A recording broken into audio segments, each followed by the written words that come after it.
Hello. Hey, it's Bobby, aka Paginator, and today I'm here to talk about my top 21 reads of 2021.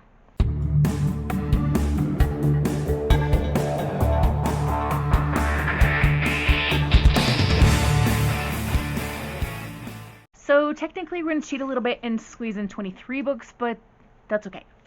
The only kind of ordering that I have done is to separate middle grade and young adult, and within each of those two sections, I will save my favorite of those age groups for the last, but everything else is kind of in random order. So we're going to start with middle grade. I have 6 books to tell you about, and, well, technically 7, but 6 entries. And we're going to start with A Wolf for a Spell by Kara Sutton. Now, I will tell you I'll be putting pictures in for all of these books because most of them are in my classroom and some of them are checked out with students, so it would just be easier to put pictures in. So, Wolf for a Spell tells the story of Zima, a young pup, or a young wolf anyway. Since she was a pup, she has been taught to fear humans, especially witches, but when her family is threatened, she must seek out help from Baba Yaga. Baba Yaga does not do magic for free, and she has this plan, and she's thinking, oh, a wolf could be really handy. I need someone who can sniff out some things. So,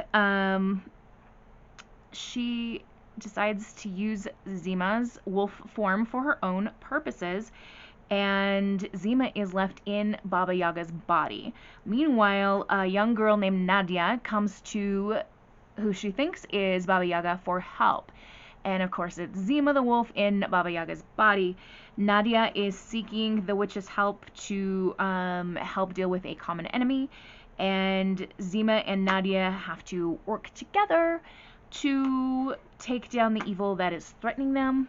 This is inspired by Russian folklore and mythology, and it was a really enjoyable read. I read it way back at the beginning of the year, so it's been a while since I actually held it in my hands, but I just loved it very, very much, and it was kind of one of those books that's like, a warm hug.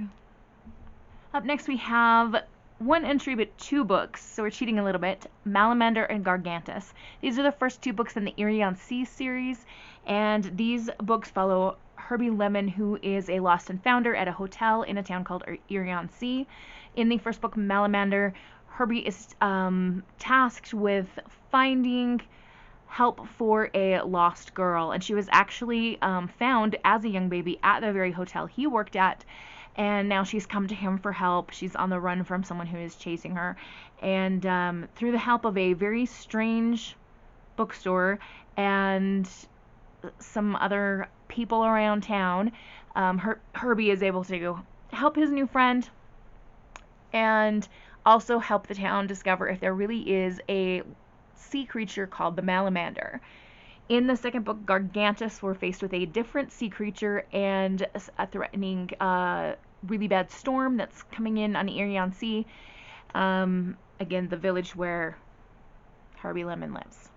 There is a 3rd book out in the series, which I have not read yet, but I'm really excited to get it. And if you've seen my January TBR, you know that I'm working on earning book purchases, and that's definitely high on my list for books to pick up.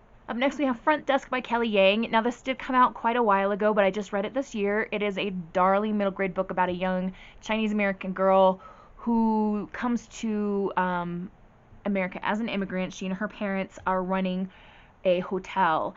The man who owns the hotel is very mean, and so they're constantly dealing with problems that he gives them, as well as trying to help out people they know, and some of those people are immigrants as well.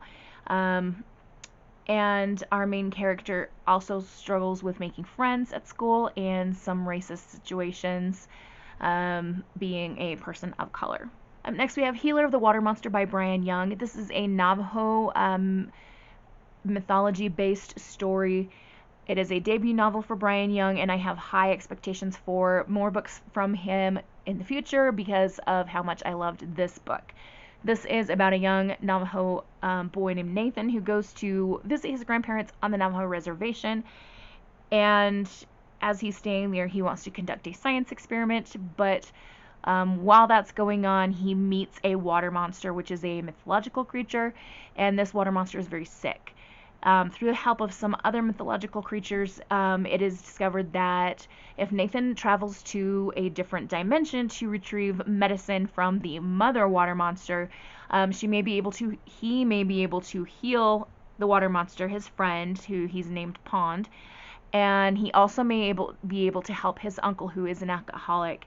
The mythological creatures here in our world have promised that if Nathan returns safely with the medicine for the water monster, they will help heal his uncle.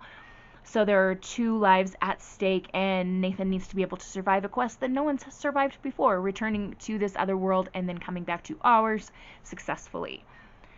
I loved this book, and I think part of the reason why I loved it so much is that I have an aunt who's kind of an adopted aunt, who's Navajo, and it made me think a lot about her and how much I missed out on not getting to know her culture before she passed a couple of years ago.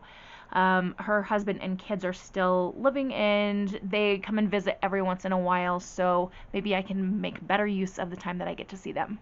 Next is The NIGHTSILVER Promise by Annalise Avery. This came in an Elk Junior box, and it was not something that I expected to enjoy as much as I did. It involves dragons, which you know I always love. In this world, we are in London, but there's also parts of the city that are elevated up high. Like, it's kind of an interesting thing. There's also these great dragons of old, and they are long gone, but there are some people within this society who have been dragon touched, meaning that they have dragon scales growing on their bodies, and it is a big deal to keep secret because nobody trusts those who are dragon touched, and they could be put away potentially in a great deal of danger if people were to find out. Our main character, Paisley Fitzwilliam, is anxiously waiting for her track. This is what happens when people in the society, their lives get foretold when a track of stars becomes tattooed upon their wrists, and she is waiting for her track. Hers hasn't come to her yet, and it's taking longer than it does for most people. When her track does come, she learns that she is destined to die before her 14th birthday, and someone very close to her, she learns, is dragon touched. So she's got danger for her life. This other person that she's close to, their life is obviously in danger of being dragon touched, and they have to work to try to help restore the great dragons of old, because they feel strongly that that's going to help resolve both of the dangers for them. It's hard for me to tell you more without spoiling some things, so we're going to move on to the next book. The last middle grade I'm going to tell you about is my favorite middle grade of the year. It is Amari and the Night Brothers by B.B. Alston. I love this book. I cannot recommend it more highly. It is a phenomenal book. It's about a young girl named Amari whose brother has been missing for quite a while, and while she's snooping, she discovers that he was part of a magical society, and he's kind of like a detective, I want to say, for them. It's been a while since I've read this one, so I'm sorry if I'm fudging some of the details here. But Amari is able to join this magical world and train at this academy, and hopefully be able to find answers as to where her brother is. Is he still alive? Is there any way to find him? And there is meanwhile a threat of this magical world lurking, and you think you know who the bad guy is, but then you don't. And there is a massive plot twist near the end. I had a student come into my class today going, "I need the second Amari and the Night Brothers book. Do you have it?" And I had to say, "It's not out yet." Very highly anticipating the sequel to that one. Alright, we're going to be moving on to YA books. Our first YA book is The Canyon's Edge by Dusty Bowling.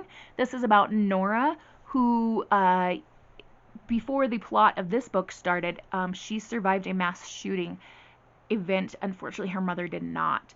And so now it's been about a year since her mother's passing, and she and her father are going into the desert to do some camping. Her father has not let her attend regular school. She's been homeschooled, and they're having an argument over this situation, and she kind of lashes out at her father and says, "I hate you." And in that next instant, a flash flood comes and father and daughter are immediately separated. Not only does Nora have to survive the very real survival situation that she's in, but also has to try to find her father in the hopes that he's also still alive and that she can make peace with him, and she can get back the parent that she still has, hopefully. This book it is a verse novel, so it is a quick read. It's very emotional.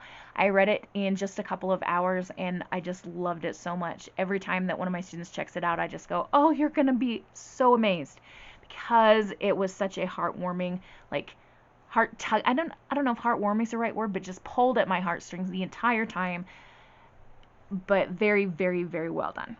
The next one is Firekeeper's Daughter by Angeline Boulley. You've probably heard of this book. It has been winning all kinds of awards, and it is just phenomenal. It is another Native American title, and it, I believe, is classified as YA,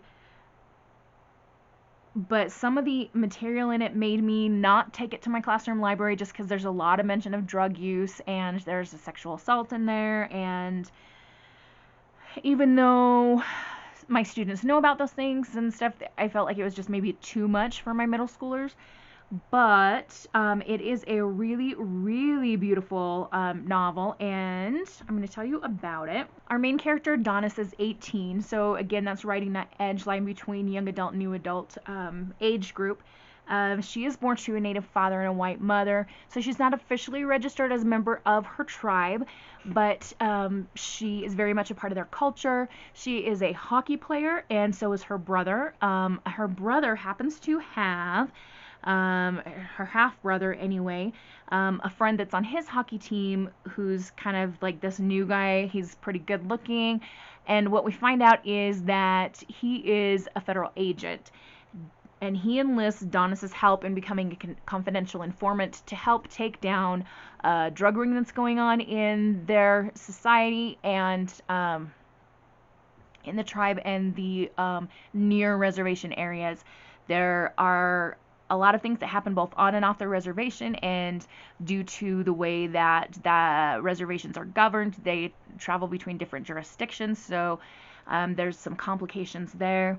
The way that the Native American culture, in particular the emphasis on respect to ancestors or the elderly, the way that that plays out near the end of the book is so beautiful and so fantastic. I just really, really enjoyed the way that that book ended, pulling in those cultural elements to help our main characters accomplish their mission.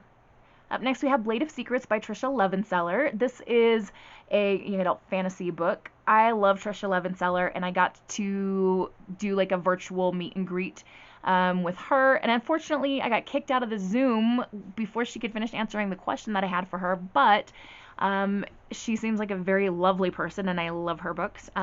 This one is about a girl who has anxiety, very relatable to me, and she's a blacksmith, and she makes weapons, and she's been tasked to make the most powerful weapon for this warlord woman, which is kind of cool. And she makes this blade of secrets, and when the blade hits someone, it takes in their deepest, darkest secret. And so if you were to have this blade, you would know the secrets of your enemies if you were to strike them and draw blood. Due to the power of this weapon and some secrets that our main character learns, she has to go on a quest to try to restore the balance between good and evil, get the sword into the hands of the right people, and there is a love interest. I believe it's been a while since I read this one, but I'm 99% sure there's a love interest going on there. Yes, I checked my notes in my Alcrate book reading journal, and I did write a note about tall red-headed love interest. And I also wrote a note that there were great plot twists. Now I do remember that. I remember the plot twists. So good. Up next, we have Darius the Great is Not Okay by Adib Khorram. I read this one and its sequel, Darius the Great Deserves Better, in this year, and I'm just going to talk about the first one because I would spoil some things if I talked about the second one.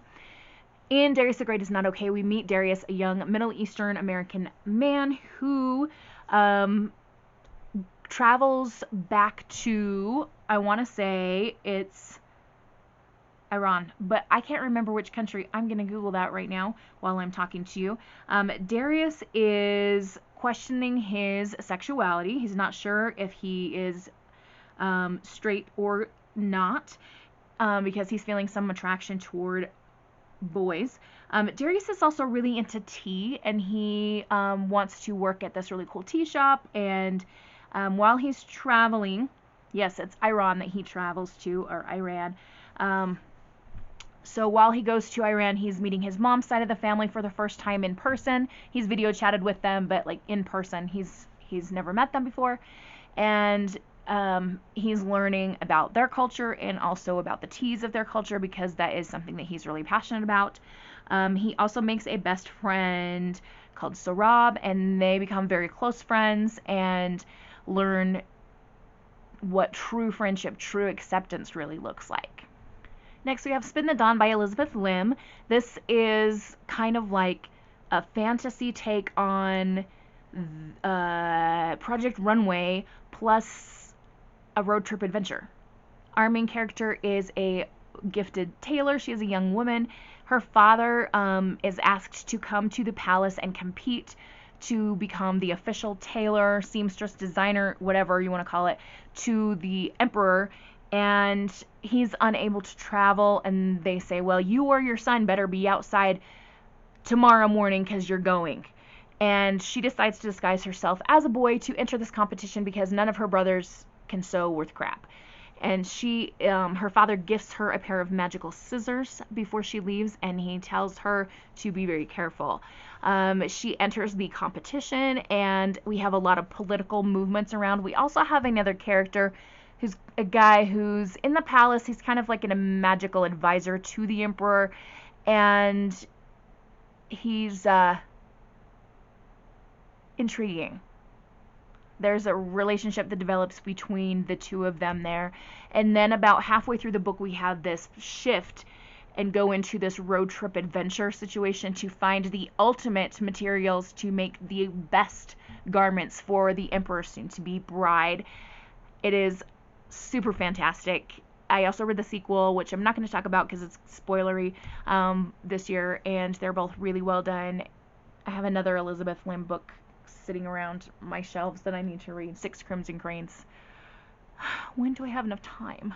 Next, we have Blaze Wrath Games by Amparo Ortiz. This is a book that I read during the summertime and I just absolutely adored. It's kind of like Dragons meets the Olympics.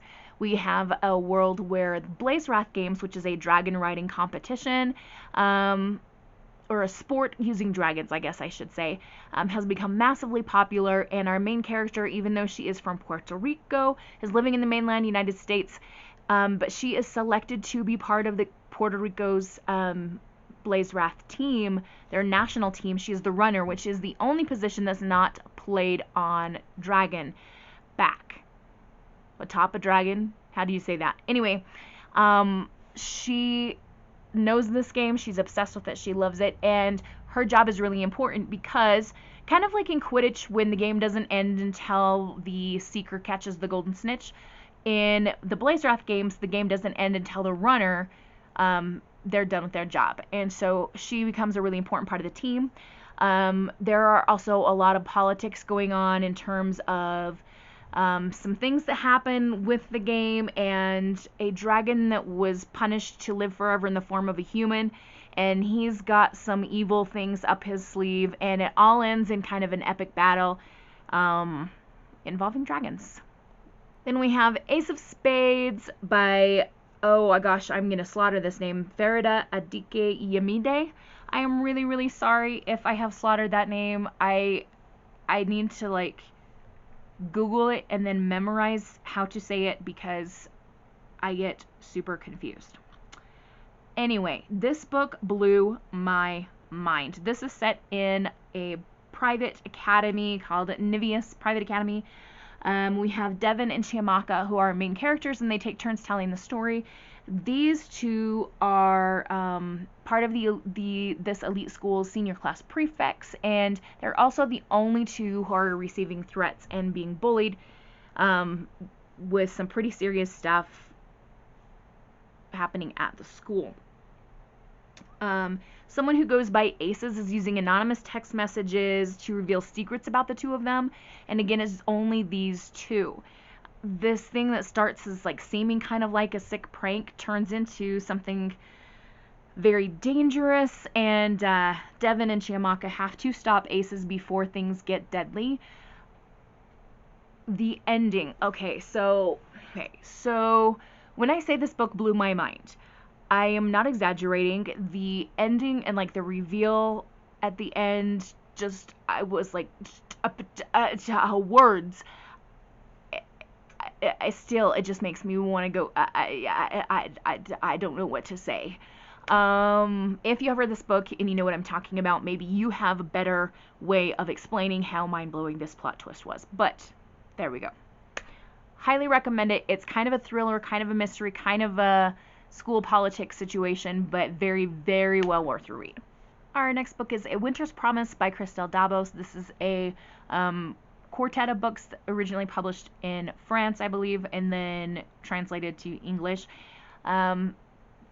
In this world, we have different lands that are like, they're almost like floating islands. It's hard to explain, but our main character, Ophelia, has a gift where she can read an object's history by touching it. And this is a very sought out power. She is betrothed to a man who is also in a certain position of power where he's from, in the Cité Celeste, which is the capital of a really cold, dark place. All these cities, they're kind of floating cities, are called arcs, and this arc is known as the Pole, and the capital city again is Cité Celeste. Her fiance lives and works there, and he's also like very looked down on by the elite of that society, and it's kind of odd, but he is making a good political match by marrying Ophelia because she has this power. Through a series of strange circumstances, Ophelia finds herself caught up in the politics of the city, and by the end of the first book, she's still not married yet, but she and her fiance are starting to get to know each other a lot better, and it's starting to turn into more of a, okay, I think I can become friends with this person, rather than I have no idea who this person is that I'm about to marry. Our next book is Master of One by Jada Jones and Danny Bennett. This is another fantasy. We have kind of a cast of characters here. I'm sorry, I've got an itch right here on my arm. Rags is kind of our main character. He's a thief. He's a very good thief. And he is captured by a sorcerer who has world-ending plans. Rags has to join up with this kind of group of people to try to obtain some pieces of an ancient Fey relic in order to help the wizard carry out his world-ending plans. According to the description, our people that Rags is working with are a distractingly handsome Fey prince, who's one of my favorite characters, a too honorable Queensguard deserter, a scrappy daughter of a disgraced noble family, a deceptively sweet-natured prince, a bona fide member of the resistance, and him, Rags. So they're all kind of captives of this sorcerer and like kind of manipulated into trying to quest for the pieces of this relic for the sorcerer. Kind of like a heist, like collective group of people, like similar to Six of Crows, but also very different, kind of a dark fairy tale feel, and just phenomenal. And there are two characters that I was shipping the entire time, and I was like, you better kiss before the end of the book or I'm gonna be so mad. And yeah, anyway, very, very, very good read. Our next book takes us to the Dark Forest. It is Red Wolf by Rachel Vincent. This is about a young girl named Adele. She's 16, I believe, and she lives in a village that is surrounded on all sides by this very dark forest, and she's always been told there are monsters there, like it's deadly. If you have to journey to grandmother's house, you stay on the path, you don't leave the path. No.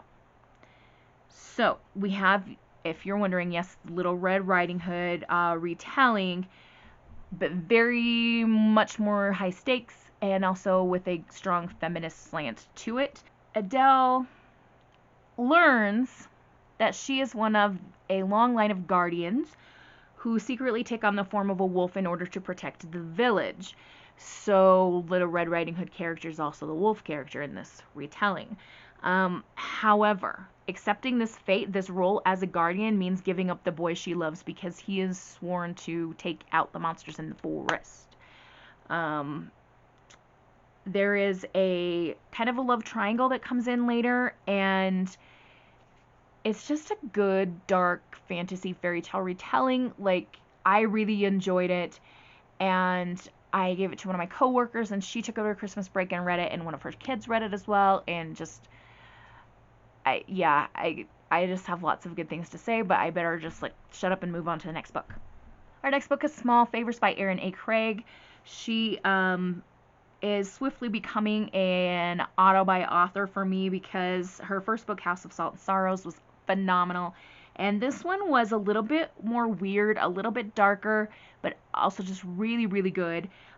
This book is about a girl named Ellery who lives in a village, and there's a woods nearby. I think we're sensing a theme here. Anyway, her village is very isolated. I got a lot of vibes of, like, you know that movie, The Village? Directed by M. Night Shyamalan. I was feeling a lot of vibes of that with this book. Anyway, her village is very isolated. Her family tends beehives. They raise flowers for the bees to feed on, but most their income comes from honey. And she is very much involved in caring of the bees. Her twin brother Samuel just kind of roams as he wishes. He's got more freedom. It's probably a gender thing. He doesn't really know much about caring for the bees, but he's also just kind of off in his own little world, just being Samuel, hanging out. Early in the history of their town, the settlers fought off some very monstrous creatures in the woods, and there are whispers that these creatures still exist. When some of the townsfolk go missing on a trip to fetch supplies, there is some serious unease in the village, and some strange activities begin to plague the town. Some people are very badly hurt, including Ellery's mother. And while her parents are off trying to get her mother help, she has to take charge of the family's farm, taking care of the bees, taking care of the crops. Winter is fastly approaching, and there is a new guy in town who says he's a trapper from the woods, but is he really? Is he linked to the weird things that are happening around town? If not, who is? She's got some stuff to figure out. As I mentioned earlier, it is kind of dark, it is kind of strange, but it's very, very, very well done. Up next, we have The Other Side of the Sky by Amy Kaufman and Megan Spooner. If you were not familiar with these two authors, I highly recommend looking them up. They are like author besties, even though one lives in Australia and one lives here in the US.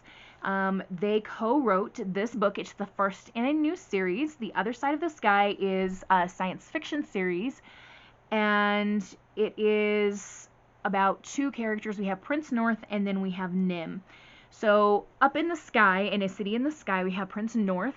He and his two moms are kind of the rulers of the city up there in the sky, and he really wants to demonstrate this new invention that he has, and through an accident, he ends up falling down to Earth. Nim is on Earth, and she is the living goddess of her people on the surface. She is responsible for providing direction and hope to the people. So when North arrives on the planet, Nim is the one who finds him, and she feels like he is the answer to like a prophecy that was made and is going to save them. He feels like, what the crap am I doing here? I'm not who she thinks I am. But the two start to bond. Now, here's a catch. You have love interests, but Nim cannot physically touch anyone. Can't. It is impossible for her. I can't remember if it means that they will die or she will die. I think it's they will die. Anyway, these two are catching feelings for each other amongst all this chaos, and she can't touch him. Intense, right? But very well worth the read, and there is such a massive what the crap moment at the end of this first book. It's like a cliffhanger deluxe, and I better not say any more because, yeah. Hey guys, it's Editing Bobby. I realized that I forgot to talk about one of the books on my list. It's Monday as I film this. I'm gonna blame it on it being Monday. Anyway, I want to talk about Once Upon a Broken Heart by Stephanie Garber. This is kind of a spin-off of the Caraval series because we have a character, Jax, from that series who is heavily featured in this one. But our main character is a young woman who is deeply in love with someone, but he is betrothed to marry another. And she makes a deal with a fate, aka Jax, that he will stop the wedding and she will do anything. And he makes her promise.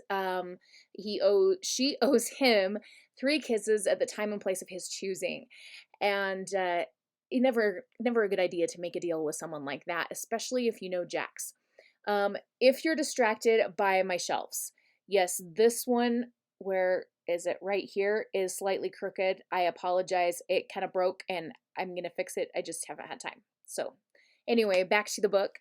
Our 2 main characters have a relationshipy will they won't they vibe. Do they really like each other? Are they just using each other to get what they want?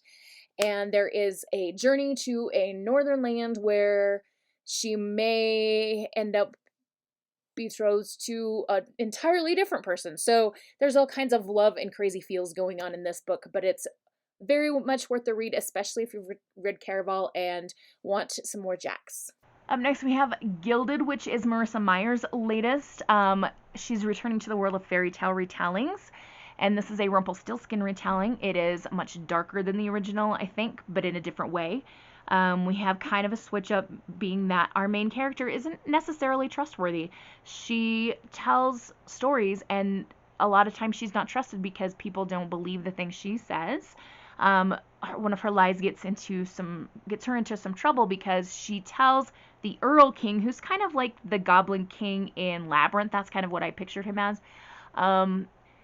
He's out on this wild hunt and comes across her, and she's hiding some of the creatures that he's hunting, but instead of admitting that, she says, "No, I'm outside at night because I need to gather straw. I spin it into gold," which is a lie. But he believes her, and she is brought to his dungeon, told to spin straw into gold, or she will be put to death, and so will her father. Luckily, help appears in the form of a person, like, they called him a poltergeist, but he seems more like a ghost, maybe. Anyway, who can freely move within the walls of the palace, and he does happen to know how to turn things into gold, so he is going to help her in exchange for favors. Again, it's a Rumpelstiltskin retelling, but with a big twist at the end, and it's Marissa Meyer. So what are you doing? Go read it. Go read it right now. All right, that brings us to our last entry, number 21 on our list, and this is another double book entry. This is the first 2 books in a series, and we are getting more, or I Will Cry. This is my favorite YA book, the first one of this series.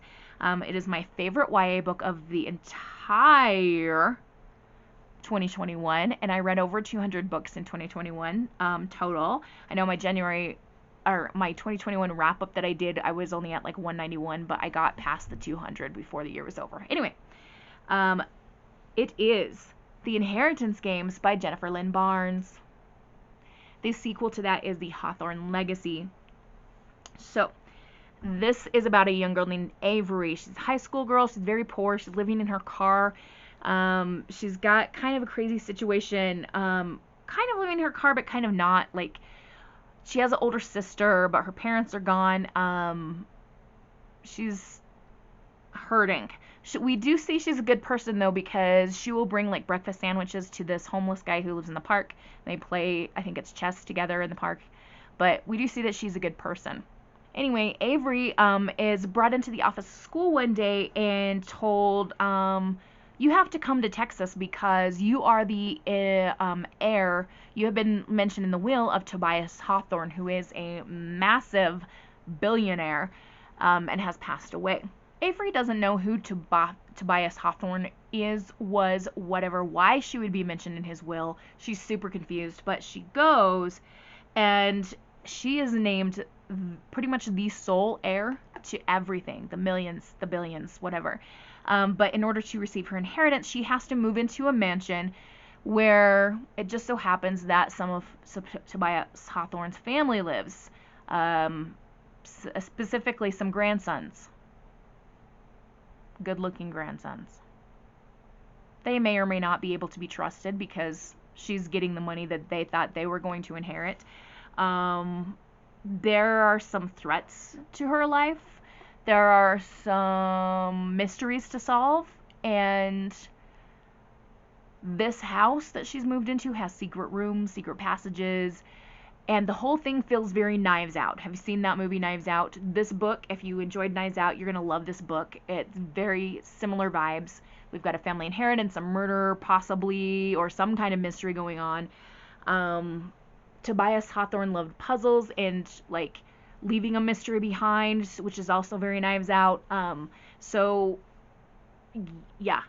In I'm not explaining this very well, but it's so good. In the sequel, The Hawthorne Legacy, the Avery is still there. Her time in order to inherit has not expired. There's still more threats and things going on. There are some questions as far as, was she possibly related to Tobias Hawthorne or maybe not? Still doesn't understand why she was picked to be the heiress. Still, we have Grayson and Jameson, the grandsons, that are good looking and may or may not be trustworthy. This is just like the drama continues. The third book will be out later this year, and it is going to be called The Final Gambit. And I'm looking at the release date for this, and it looks like it's going to be August 30th. So I'm going to have to wait 8 more months to get this book in my hands. Not very excited about that. But that does bring us to the end of this video. So those are the 21, plus also maybe a couple others, my favorite books that I read in 2021. I did read some books that were written for adults, but I didn't include them because I just didn't love them as much as the middle grade and young adult books that I read this year. So far in 2022, actually though, I have read 3 books for adults and 1 YA. No, 2 YAs. Yeah, I just finished one this morning. So it's been an interesting mix so far. We'll see where the rest of the year takes us. How are you guys doing on your 2022 reading so far? Has anybody read anything good? Let me know in the comments below if you have, or if you've read any of the books that I mentioned, and if you enjoyed them or not. What are you excited about reading this year? What are your goals? I want to hear from everybody. Yeah. I've been in this weird kind of headspace lately where I'm like, do I want to keep doing YouTube? Do I want to not? So if I get some engagement in the comments with you guys, maybe that'll inspire me to keep going. We'll see how it goes. Anyway, I'm going to wrap this up because I've got stuff to do, and you probably have stuff to do. So I'm going to wish you all a wonderful, magical, and bookish day. Happy reading. Adios.